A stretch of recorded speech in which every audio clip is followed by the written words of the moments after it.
नमस्कार, जनतंत्र टीवी देख रहे हैं आप। मैं हूं आपके साथ कोमल गंगार। स्वागत है आप सभी का हमारे खास कार्यक्रम 5 का प्राइम टाइम में।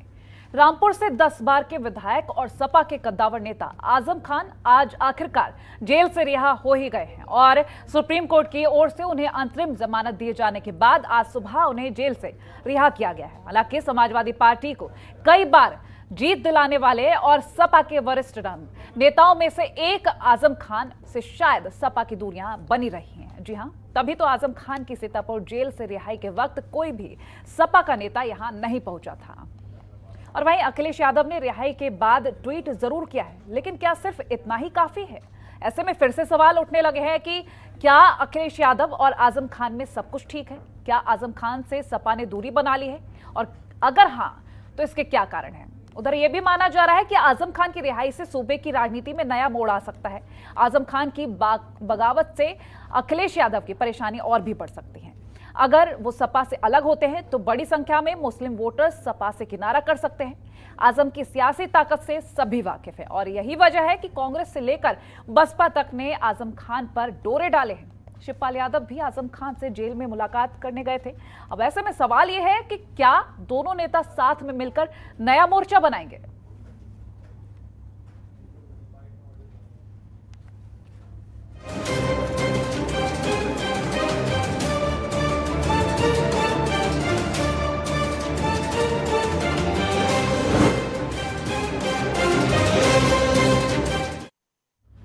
तो आजम खान की रिहाई तो हो गई, लेकिन सपा का कोई नेता नजर नहीं आया। ऐसे में कई सारे और सवाल खड़े हो रहे हैं। जवाब जानने की कोशिश करेंगे। खास पैनल जुड़ रहा है। बीजेपी प्रवक्ता गौरव मिश्रा हमारे साथ जुड़ेंगे, सपा प्रवक्ता भुवन जोशी जुड़ गए हैं, बसपा प्रवक्ता डीपी यादव हमारे साथ जुड़ गए हैं। आप दोनों का ही स्वागत है जनतंत्र टीवी पर। सबसे पहला सवाल मेरा रहेगा भुवन जोशी जी आपसे। भुवन जी, अगर हम बात कर रहे हैं सपा को लेकर, सपा से हमेशा बहुत ही पॉजिटिविटी की बात कही गई है और यह भी कहा गया कि आजम खान को अकेला नहीं छोड़ा जाएगा। आज तो वो अकेले ही नजर आए हैं।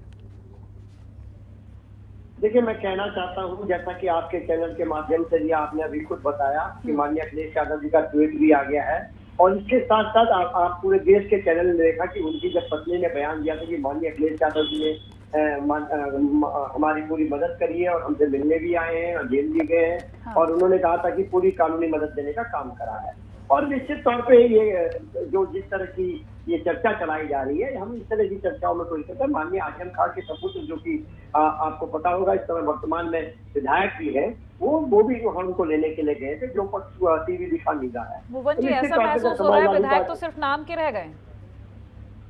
देखिए, अब ये कयास की राजनीति समाजवादी पार्टी नहीं करते। हम लोग धरातल के लोग धरातल की राजनीति करते हैं और निश्चित तौर पे हम कहना चाहते हैं आपके चैनल के माध्यम से, माननीय आजम खान से माननीय मुलायम सिंह जी का और माननीय अखिलेश यादव जी का कई दशकों पुराना नाता है और निश्चित तौर पे एक पारिवारिक नाता है, राजनीतिक नाते से ही ज्यादा। और ये केवल कयास है और कयासों पे हम कोई चर्चा नहीं करते। बड़ी दुविधा की बात है और असमंजस की भी बात है कि एक परिवार का सदस्य जेल से बाहर आता है और उन्हें लेने कोई भी नहीं पहुंचता है। चलिए, मैं आपके पास लौटूंगी इसी सवाल के साथ, लेकिन डीपी यादव जी, मेरा सवाल आपसे, अगर हम प्रसपा को लेकर बात करें, शिवपाल यादव पहुंचे, बहुत अच्छी तस्वीर रही है जो आजम खान को लेने पहुंचे, वहां पर मौजूद रहे। ये मौजूदगी ये बयान कर रही है कि हो सकता है भविष्य में दोनों को साथ देखा जाए। क्या नया मोर्चा देखा जा सकता है सपा से अलग? देखिए, निश्चित रूप से जब से आजम खान जेल में गए, आदरणीय शिवपाल सिंह यादव जी उनकी रिहाई के लिए प्रयास करते रहे। उन्होंने कई बार इस मुद्दे को उठाया भी, वो जेल में रहे तो उनसे जेल में भी मिलने गए। आज बहुत शुभ दिन है और कहीं न कहीं जो 10 बार के विधायक रहे, 2 बार के सांसद रहे, राज्यसभा सदस्य रहे, उत्तर प्रदेश के वरिष्ठ कैबिनेट मंत्री रहे, लोकतंत्र सेनानी रक्षक रहे, जब लोकतंत्र के ऊपर हमला हुआ था, इमरजेंसी लगी थी, उस समय भी आजम खान साहब 19 महीने जेल में रहे थे। तो कहीं न कहीं आज आजम खान साहब छूट गए, ये बहुत अच्छी बात रही। लेकिन जिस प्रकार से उनको उपेक्षा की गई है समाजवादी पार्टी के द्वारा, वो बहुत ही दुर्भाग्यपूर्ण है। आज उनकी पत्नी ने भी कहा कि मुझे अखिलेश यादव जी के बारे में कुछ भी नहीं कहना है। देखिए, बहुत बड़ी बात उन्होंने कही। आज वो जेल से छूटे थे, कहीं न कहीं समाजवादी पार्टी के लोगों को उनकी अगुवाई करनी चाहिए थी, उनके साथ रहना चाहिए था। लेकिन कितना दुर्भाग्यपूर्ण स्थिति रही कि इस प्रकार से उनकी रिहाई के लिए पहले तो कोई प्रयास नहीं किए गए कि किसी प्रकार से जेल से बाहर आए। 27 महीने एक जो समाजवादी पार्टी का फाउंडर मेंबर रहा हो, जो समाजवादी पार्टी की जब विपक्ष में थी तो नेता विरोधी दल से आजम खान साहब तो वरिष्ठ कैबिनेट मंत्री थे, बहुत से महत्वपूर्ण विभागों को उन्होंने संभाला था, उनकी रिहाई के लिए प्रयास नहीं किया समाजवादी पार्टी ने। नहीं तो आज 27 महीने वो जेल में नहीं रहते, आज बहुत पहले वो जेल में आ जाते, जेल से बाहर आ गए होते। ठीक, अगर मोर्चे को लेकर बात करें डीपी यादव जी, मेरा सवाल आपसे ही, क्योंकि नया मोर्चा बनाने की बात कही जा रही, शिवपाल यादव भी सपा से नाराज है, आजम खान की भी नाराजगी कहीं ना कहीं इनडायरेक्ट वे में ही सही लेकिन नजर तो आई है, क्योंकि उनके मीडिया प्रभारी ने भी कई सारी चीजें कही थी अखिलेश यादव को लेकर। लेकिन जिस नए मोर्चे को लेकर बात कर रहे हैं, जिस साथ की हम बात कर रहे हैं, वो साथ है आजम खान और शिवपाल यादव। इन दोनों का ही साथ क्या देखा जा सकता है, क्योंकि 2024 के इलेक्शंस को लेकर कई सारी चीजें कही गई थी सपा की तरफ से कि प्रसपा और सपा कहीं अलग नहीं होने वाली, लेकिन जो तस्वीरें, वो विधायक दल की जो मीटिंग हुई थी तब से आज तक की तस्वीरें वो नाराजगी बयां करती आ रही है। देखिए, ये दुर्भाग्यपूर्ण स्थिति रही कि जिस प्रकार से आदरणीय शिवपाल सिंह यादव जी का, आदरणीय आजम खान साहब का उत्तर प्रदेश के 2022 के विधानसभा चुनाव में उपयोग करना चाहिए था, जिस प्रकार से उनके अनुभव का लाभ लेना चाहिए था, समाजवादी पार्टी उसमें चूक गई और कहीं न कहीं समाजवादी गठबंधन की सरकार नहीं बनी उत्तर प्रदेश में। अब जहाँ तक आपने मोर्चे की बात पूछी, अब आजम खान साहब बाहर आ गए हैं। आदरणीय शिवपाल सिंह यादव जी ने आज उनको, जब जेल से वो बाहर आ गए थे तो गए थे उनसे मिलने के लिए। अब इसके बाद से वो रामपुर गए हैं, अपने परिवार से मिलेंगे, अपने शुभचिंतकों से मिलेंगे, जो उनके फैन फॉलोइंग है उनसे मिलेंगे। आगे वो क्या कदम उठाते हैं ये देखने वाली बात होगी। और आदरणीय श्री शिवपाल सिंह यादव जी भी देखिए हर बिंदु पर, हर परिस्थिति पर उत्तर प्रदेश की राजनीति पर नजर रखे हुए हैं। आगे कैसी परिस्थितियां बनती है, किस प्रकार से बनती है, निश्चित रूप से मीडिया के माध्यम से, हम लोगों के माध्यम से सबको सूचित कर दिया जाएगा। चलिए डीपी जी, मैं लौटूंगी आपके पास। भुवन जी, आपसे मेरा सवाल, परिवार के सदस्य की घर वापसी हुई है, अब वक्त भी हो गया है, कई घंटे बीत चुके हैं, उनकी वापसी हुए, वो अपने घर भी गए हैं, लेकिन इस बीच सपा की तरफ से सिर्फ एक ट्वीट, अखिलेश यादव ने सिर्फ एक ही ट्वीट किया, क्या फॉर्मेलिटी समझी जाए या फिर कुछ और? देखिए, मैं आपको थोड़ा सा बयान उनकी पत्नी का भी याद दिला देता हूँ। उन्होंने पूरे नेशनल चैनल में आके कहा कि समाजवादी पार्टी ने कानूनी मदद करने का काम करा है। और मैं डीपी भाई कह रहे हैं, मैं इस पर कोई चर्चा नहीं करना चाहता। निश्चित तौर पे मैं कानून का विद्यार्थी हूँ, कानून पढ़ता भी हूँ, कानून पढ़ाता भी हूँ। मैं निश्चित तय करता हूँ, ये सारे जो मुकदमे लगे थे भारतीय जनता पार्टी की सरकार, विपक्ष में भी उनके इशारे पे लगे थे, और एक कांग्रेस के वहां पूर्व विधायक है उनके इशारे पे लगे थे। और मेरे को लगता है कि माननीय आजम खान साहब, समाजवादी पार्टी एक माइलस्टोन है और निश्चित तौर पर पूरी पार्टी में उनका बहुत बड़ा सम्मान है। और हम तो, हमारे जो साथी यहाँ पर बैठे हैं, बसपा के जिनके प्रवक्ता साहब बैठे हैं, इनके राष्ट्रीय अध्यक्ष जी, एक पार्टी, एक हम समाजवादी पार्टी के राष्ट्रीय अध्यक्ष जी का भी हम लोग, हमारे नेता अखिलेश यादव जी ने कहा कि सम्मान की राजनीति करते हैं। वो तो हमारे लिए राष्ट्रीय अध्यक्ष और एक पार्टी के अध्यक्ष के अलावा एक चाचा भी है। उस दृष्टि से माननीय अखिलेश यादव जी सम्मान करते हैं और सभी कार्यकर्ता उनका सम्मान करते हैं। हाँ, उनकी एक अलग राजनीतिक दल है, उनकी विचारधारा है, वो अलग है, उस पर मैं नहीं जाना चाहता। लेकिन राष्ट्रीय अध्यक्ष अखिलेश यादव जी सभी को साथ लेके, सभी के, और जैसा कि हमारे भाई अभी कह रहे थे कि उनकी सेवाओं का लाभ लिया जाता, निश्चित तौर पे लिया जाता। ये लड़ाई आप ये देखिए, मैं बहुत कहना चाहता हूँ, अभी आप उम्र में मेरे ख्याल से हमारे प्रवक्ता साथी वैसे काफी छोटे हैं, मैं आपसे कहना चाहता हूँ राजनीतिक अनुभव लेने की बहुत आवश्यकता होती है। और अभी मेरा 27 साल का राजनीतिक जीवन है और मैं कहना चाहता हूँ, इस समय जो चुनाव था ना, ये चुनाव भारतीय जनता पार्टी से ही नहीं था हमारा, ये चुनाव का अनुभव बहुत ज्यादा है। लेकिन आप ये बताइए कि उत्तर प्रदेश की राजनीति 2022 के चुनाव में क्या समाजवादी गठबंधन का ये बुरा हाल होता अगर उत्तर प्रदेश के समाजवादी पार्टी ने जितने भी अनुभवी नेता है उनका लाभ लिया होता, उनके अनुभव का लाभ लिया होता, उनके संघर्षों का लाभ लिया होता, तो क्या जनता नहीं चाहती थी परिवर्तन? आप एक बात बताइए इस चैनल के माध्यम से। डीपी भाई, उसी विषय को मैं बिना आपके क्वेश्चन के बता रहा था, लेकिन आपने बीच में टोकना उचित समझा। मैं बताना चाहता हूँ, ये लड़ाई केवल भारतीय जनता पार्टी से नहीं, समाजवादी पार्टी या हमारे अलायंस आप लोग, हम लोगों ने जो लड़ाई लड़ी है वो भारतीय जनता पार्टी से अकेले नहीं लड़ी है, हमने लड़ी है इनके अनैतिक गठबंधन से, समाजवादी पार्टी ने, और हमने आपने मिलकर लड़ाई लड़ी बहुजन समाज पार्टी से। बहुजन समाज पार्टी भी इनकी ओर से खेल रही थी, इनके साथ साथ किसके तरफ से कितना केवल। लेकिन भुवन जी, उस चीज का कोई फायदा हुआ? आपने कहा कि सबको बराबर लेके चलते हैं अखिलेश यादव। डीपी जी, मैं आपके पास आऊंगी, आपका वक्त आएगा तब बोलिएगा। डीपी जी, आ रही हूँ आपके पास, शांत रहिए थोड़ी देर, बोलने दीजिए उनको। भुवन जी, मेरा सवाल आपसे कि परिवार को लेकर चलते हैं, पार्टी को परिवार बोला गया है, लेकिन ऐसा इलेक्शन के बाद कुछ नजर नहीं आया। अगर हम बात करें अखिलेश यादव को लेकर, हर किसी को बराबरी देनी चाहिए, और जहां हम आजम खान को लेकर बात करें, मुस्लिम वोटर्स का इतनी बड़ी संख्या जब उनसे यहां पर आ रही है, तो उनको प्रायोरिटी क्यों नहीं दी जा रही है? मैं दीपी भाई की जवाब पहले दे दूं। दीपी भाई, राजनीति में धैर्य की आवश्यकता, जब आप बोल रहे थे मैं बहुत ध्यान से आपको सुन रहा था, क्योंकि आप राजनीति के उभरते हुए लोग हैं। मैं आपको बहुत ध्यान से सुन रहा था। हमारा बहुत लंबा जीवन हो गया, 27 साल का मेरा राजनीतिक जीवन है, ठीक। और मैं आपसे कहना चाहता हूँ, हम लोगों की लड़ाई केवल भारतीय जनता पार्टी में थी, बसपा से हमारी लड़ाई लंबी थी, एएमआई मामले भी भाजपा की ओर से खेल रहे थे, और इसके अलावा एक विचारधारा की लड़ाई जो होती वो भी हम लोग आपने लड़ी है। निश्चित तौर पर हमारी 2.5 गुना सीटें बढ़ गई है, 1.5 गुना वोट परसेंटेज बढ़ गया। आज यूपी में 2 पोल पॉलिटिक्स हो गया। अगर एक पोल में भारतीय जनता पार्टी है तो दूसरे पोल में समाजवादी पार्टी और उसके अलायंस है। ये बात आप मानेंगे, ठीक है दीपी भाई। अब इसके अलावा मैडम आपकी बात का मैं जवाब देना चाहता हूँ आपके चैनल के माध्यम से। निश्चित तौर पर ये हमारा और माननीय आजम खान साहब का एक ऐसा रिश्ता है कि लगातार 4 दशकों से वो पार्टी के फाउंडर मेंबर से लेकर परिवार के सदस्य पहले है, और निश्चित तौर पे एक एक कार्यकर्ता उनका बहुत सम्मान करने का काम करता है। और हमारे नेता अखिलेश यादव जी ने हमको पाठ सिखाया कि सभी का सम्मान होना चाहिए। वो इसमें राष्ट्रीय अध्यक्ष होने के बाद हम साधारण कार्यकर्ताओं से बात सुनते हैं और बातों को इम्प्लीमेंट करने का काम करते हैं। तो निश्चित तौर पे बड़ा बंद करने की आवश्यकता है। और रही बात आपने कहा था कि इसमें बुलाने का, जब हमारे अलायंस की बैठक हुई थी, सबसे पहला अगर नाम मैंने देखा चैनल के माध्यम से तो शिवपाल जी का सबसे पहले नंबर पे नाम था जब हमारे अलायंस की बैठक हुई। वो किसी कारण से नहीं आए, मैं उसमें व्यक्तिगत रूप से नहीं जाना चाहता।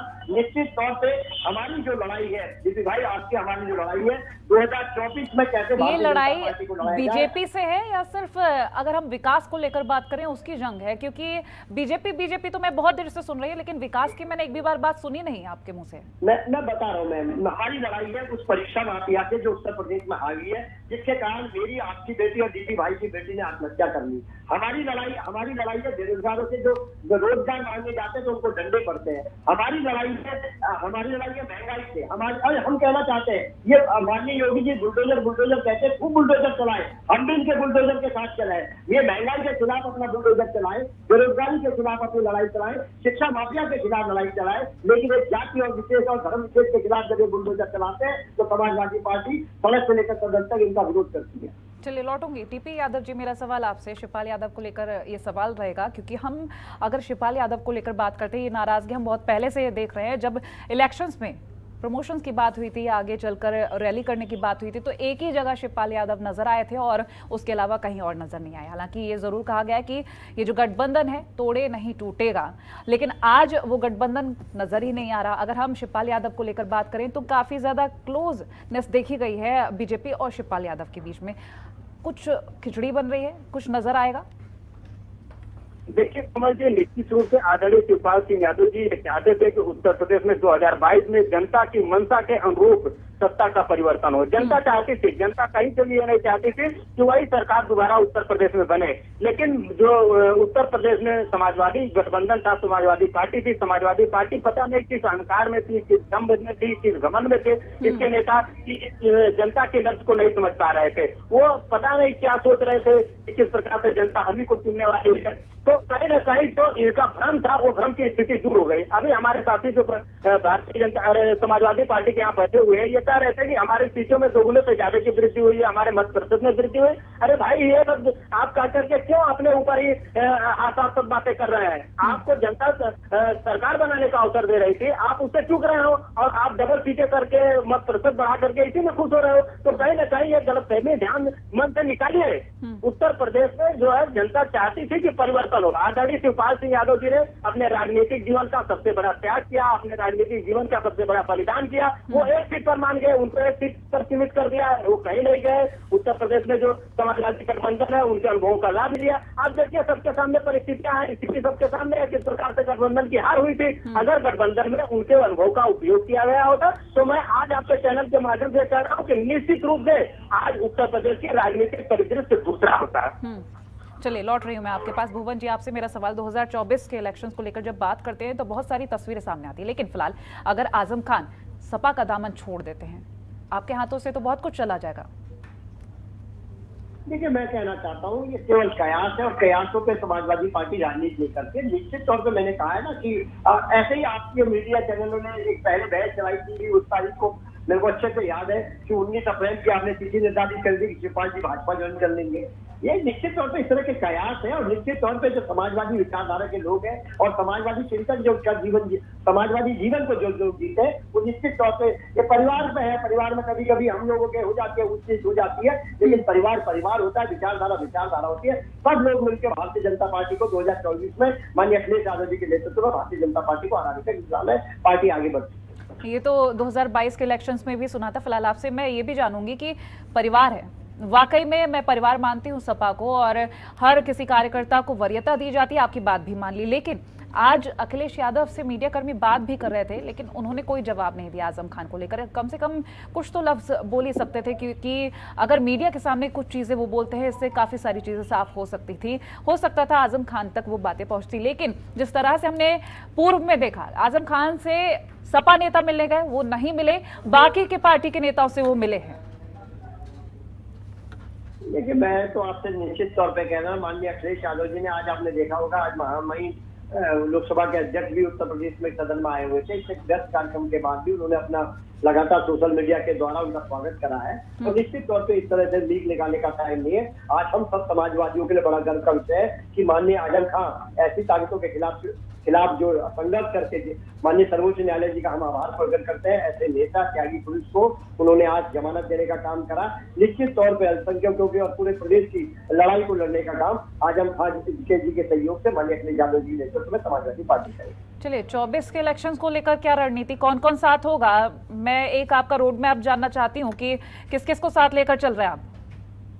मैं आपसे बहुत गंभीरता से इस चैनल के माध्यम से कहना चाहता हूँ, 2024 में हमारे गठबंधन में जितने हमारे अलायंस है सब साथ लेकर, और उसके अलावा भी कुछ और छोटे दल हमारे जोड़ेंगे, क्योंकि निश्चित तौर पे हमारे माननीय अखिलेश यादव जी सबका साथ और सबके साथ और उनके साथ साथ सबके विचारों को लेकर का काम करते हैं। तो ऐसा नेता केवल अखिलेश यादव जी है जो सबको साथ ले सकते हैं और जिनकी विकास को रुचि छवि है। ये बात अलग है कि कोई हमें कोई मतभेद हो जाता है, हम घर में रहते हैं, घर में भी एक बात में हमारा मतभेद हो जाता है, तो लेकिन इसके अलावा मन एक नहीं है। सबका यही मन है कि कैसे भारतीय जनता पार्टी को, जो कि नौकरियां नहीं दे पा रही है और धर्म के नाम पे आपस में लड़ा रही है, चाहे हम हो, चाहे हमारे बीबी भाई हो, चाहे आजम खान साहब हो, चाहे सभी का एक विषय, हम जो भारतीय जनता पार्टी के खिलाफ खिलाफ जो लड़ाई लड़ते हैं, उन सबका मन है कि जो धर्म के लड़ाने का काम कर रही है ऐसी पार्टी को कैसे सत्ता से बेदखल करा जाए, इस दिशा में काम करने का काम समाजवादी लोग हैं।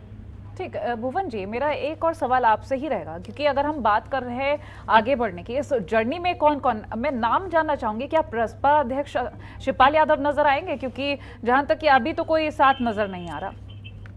देखिए, निश्चित तौर पर आएंगे वो एक राष्ट्रीय अध्यक्ष के अलावा हमारी पार्टी के मतलब हमारे परिवार के सदस्य भी हैं और निश्चित तौर पे उनके अनुभव का लाभ लेते हैं। और ये इस तरह के केवल कयास, मैं कहना चाहता हूँ आपके चैनल के माध्यम से, पहले भी इस तरह की चर्चाएं चली है और मैं तारीख भी बता रहा हूँ, मीडिया ने 19 अप्रैल निर्धारित भी कर दी थी, लेकिन वो खाली कयास निकले। जिनके रगों में समाजवादी खून होता है, जिनके रगों में समाजवाद जीता है, और ये लोग ऐसे लोग हैं जो समाजवाद को जीते हैं। तो ऐसे आप प्रसपा को लेकर कह रहे हैं कि जाहिर सी बात है आगे दिखेंगे, लेकिन यहाँ हमारे साथ प्रसपा प्रवक्ता भी हैं, उनकी भी राय ले लीजिए एक बार कि वो आना चाहते हैं कि नहीं, क्योंकि जहां सम्मान नहीं होता मेरे ख्याल से कोई भी जाना नहीं चाहता। और सम्मान की बात आप कह रहे हैं कि अखिलेश यादव सबको साथ में लेकर चलते हैं, ऐसा कहीं भी नजर नहीं आया है। जहां अगर हम इलेक्शंस की बात करें, रोड रैली की बात करें, रैली शोज की बात करें, हम वहां पर हर व्यक्ति को वरीयता दी गई, लेकिन जैसे ही इलेक्शंस खत्म हुए वो वरीयता खत्म हो गई अचानक से। किसी भी व्यक्ति से जाकर मिलना नहीं, बात नहीं करना, मीटिंग नहीं। शिवपाल यादव की नाराजगी यही थी कि जो मीटिंग हुई, पर्सनली तो बुला सकते थे ना, प्रोफेशनली नहीं, पर्सनली तो बोल सकते थे कुछ। मैं आपको अभी उदाहरण दे देता हूँ आपके चैनल के माध्यम से। बिल्कुल, उदाहरण ठीक है, दीजिए। उदाहरण सही दे देता हूँ। हमारे अलायंस के प्रति माननीय अखिलेश यादव जी का क्या दृष्टिकोण है। अभी माननीय ओम प्रकाश राजभर जी पे हमला हुआ और उसके खिलाफ जब धरना हुआ तो ओम प्रकाश राजभर जी के साथ समाजवादी पार्टी ने कंधे से कंधा मिलाकर उस धरने को सफल बनाने का काम करा, उनकी लड़ाई को लड़ने का काम करा। निश्चित तौर पर हमें कहना चाहते हैं, आज जब हम देखते हैं कि भारतीय जनता पार्टी इस प्रदेश को बांटने का काम कर रही है, तो निश्चित तौर पे हमारी जिम्मेदारी और ज्यादा बढ़ जाती है। सारे मतभेद भूलकर हम लोगों को इस काम में लगना चाहिए, कैसे युवाओं को रोजगार दे, कैसे विद्यार्थियों की शिक्षा का उचित प्रबंध हो, शिक्षा माफिया के खिलाफ कैसे लड़ाई लड़े, ये काम करने का काम ये वक्त है। ये लड़ाई लड़ने का वक्त नहीं है। ये लड़ाई लड़नी है तो ऐसी शक्तियों से लड़नी है जो हिंदू मुसलमान, और रोज मैं तो कह रहा हूँ आपके चैनल के माध्यम से बहुत गंभीरता से कह रहा हूँ, ये भारतीय जनता पार्टी की जो वेब सीरीज चल रही है, मंदिर मस्जिद बाजार मीनार मकबरा, ये इसके जो प्रोड्यूसर है भारतीय जनता पार्टी और डायरेक्टर आरएसएस है। ऐसी शक्तियों के खिलाफ लड़ने का काम माननीय अखिलेश यादव जी के नेतृत्व में हम और हमारे अलायंस करेंगे और 2024 में निश्चित तौर पर उनको परास्त करने का काम करेंगे। डीपी यादव जी क्या कहेंगे इनके इस बात पर, क्योंकि प्रसपा को लेकर अभी भी कॉन्फिडेंस उतना ही है, लेकिन वो बात नहीं मानी जा रही जो मीटिंग को लेकर सामने आई, चाहे वो पहले के वक्त की हो या आज के वक्त की हो। देखिए कोमल जी, निश्चित रूप से 2022 के विधानसभा चुनाव में जिस प्रकार से समाजवादी पार्टी ने विश्वास का संकट पैदा किया है, उस पर नए सिरे से विचार करना होगा। समाजवादी पार्टी पे अब विश्वास करना इतना आसान नहीं है। जिस प्रकार से देखिए समाजवादी पार्टी ने तमाम तरह के जो गठबंधन के दल से उनसे वादे किए थे, कहीं न कहीं समाजवादी पार्टी उससे मुकर गई। और हमारे तो नेता आदरणीय शिवपाल सिंह यादव जी बाकायदे समाजवादी पार्टी ज्वाइन करके समाजवादी पार्टी का चुनाव लड़े थे, लेकिन उसको जो गठबंधन जो उसमें बुलाया नहीं गया था, तो कितनी बड़ी बात हो गई देखिए हमारे नेता के लिए।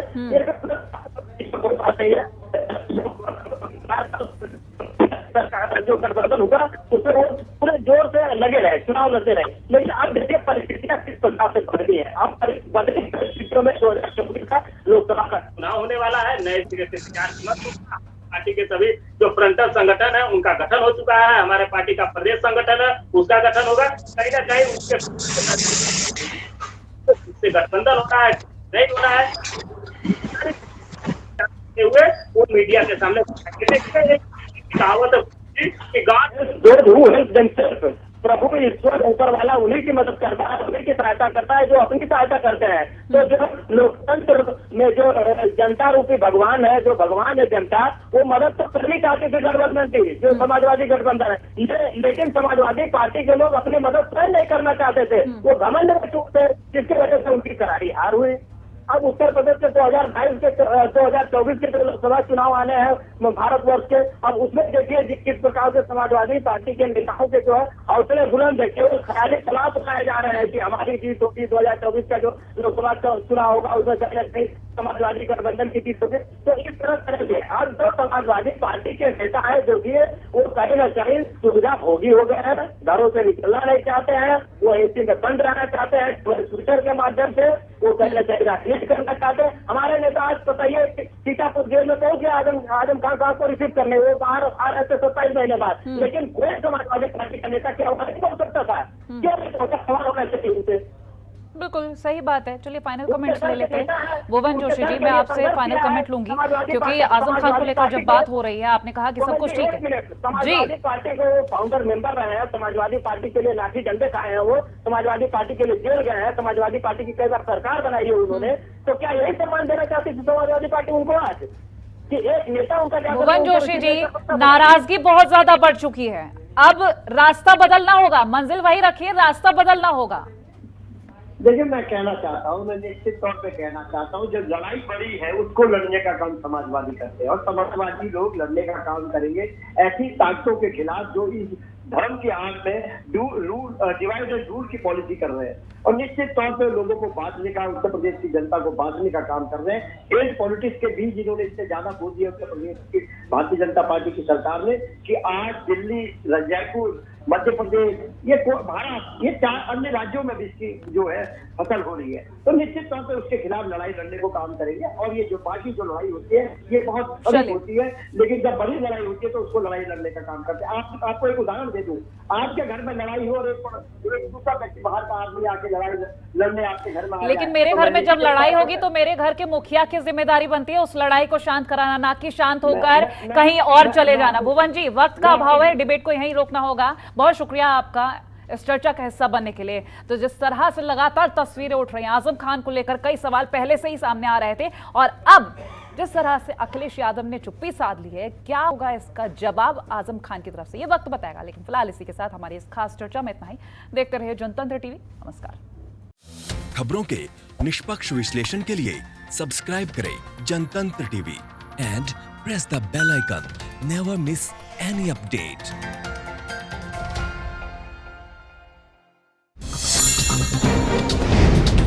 डाउनलोड कीजिए जनतंत्र टीवी ऐप को, जो कि अवेलेबल है गूगल प्ले और ऐप स्टोर पर।